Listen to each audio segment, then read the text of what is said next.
Seeing as we are currently in the coldest month of the year right now, I'm sure a lot of you would love to travel. Maybe visit a tropical location to get away from the cold. But seeing as that isn't really possible right now, I can think of no better time to talk about this little gem of a game. If we can't go on vacation for real, maybe we can find that joy from the comfort of our own home. Maybe even from the comfort of our own bathroom.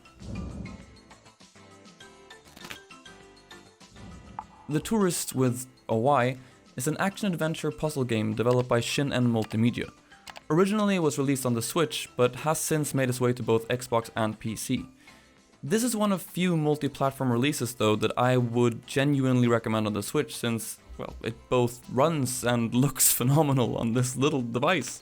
When you hit the start button on the main menu, a mustached man in a Hawaiian shirt arrives on a tiny, wonderfully sunny island that is full of palm trees, little bungalows and sunbeds to chill out on.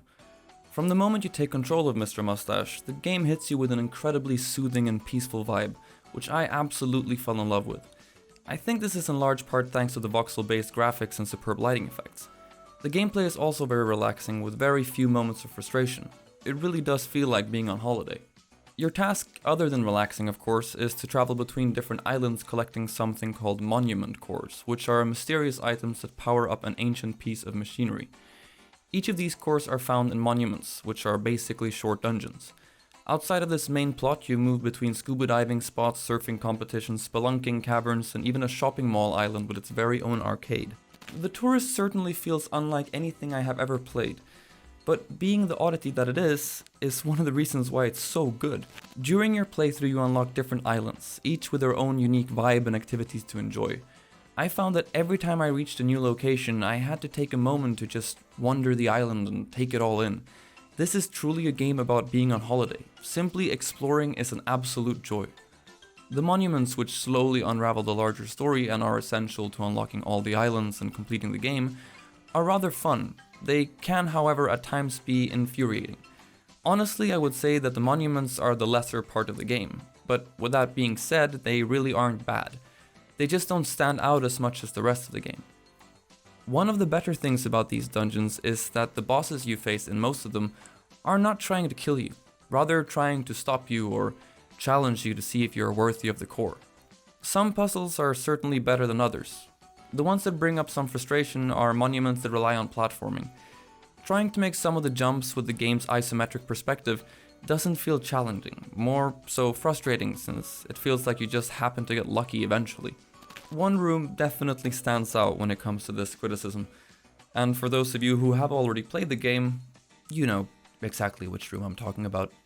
Outside of these monuments is really where the game shines. My favorite island doesn't even have a monument. Remember that shopping mall island I mentioned earlier? This is where I really fell in love. The arcade is probably my favorite place in the whole game. It consists of 3 machines, one that plays a dumbed down version of another title made by Cruisin called Fast RMX, one that plays a breakout clone, and one that plays a clone of the classic game Bomb Jack.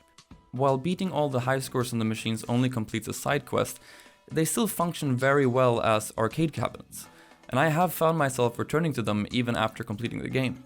Other than that, you'll find an art gallery that you eventually fill out with your own photos. Early on in the game you're given a camera that you can use to help the expeditioner take photos of different island denizens. You are given a short phrase hinting at what he wants you to take a photo of. Sometimes they're obvious and other times they require a bit more thought. I found this whole process extremely enjoyable, since it gave me a reason to head back to previous islands for more exploration. The main bulk of side quests are not as complex as all this though. However, I have found great joy in the smaller side quests as well. Helping out an old married couple on what location to go to next is very cute, and it rewards you with that sweet moolah. Unfortunately, however, the use of money in this game is very short-lived. It's only really at the start of the game where you may find yourself on the hunt for coins. In the latter portion of the game I found myself swimming in cash with nothing to really spend it on. So if money is all the rewards you get from doing the side quests, why do them, you may ask? I think the side quests is where the game shines the brightest. It's genuinely fun to interact with the different denizens and help them with their silly little problems. Most of the islands also come with a little minigame or unique activity. Surfing, canoeing, drone piloting, soccer practice, pull-ups, and the most well thought out one, which is a cave spelunking type deal. In this activity you collect gems, which can later be exchanged at a pawn shop for cash. I never ended up doing this though, since like I said, there really wasn't any need for more money. The spelunking and collecting of gems can be seen as more of a collectathon challenge, which is fun enough on its own and doesn't really need too much of a reward other than hitting 100% completion. Even with the small amount of frustration that I experienced during my playthrough, I absolutely fell in love with this title.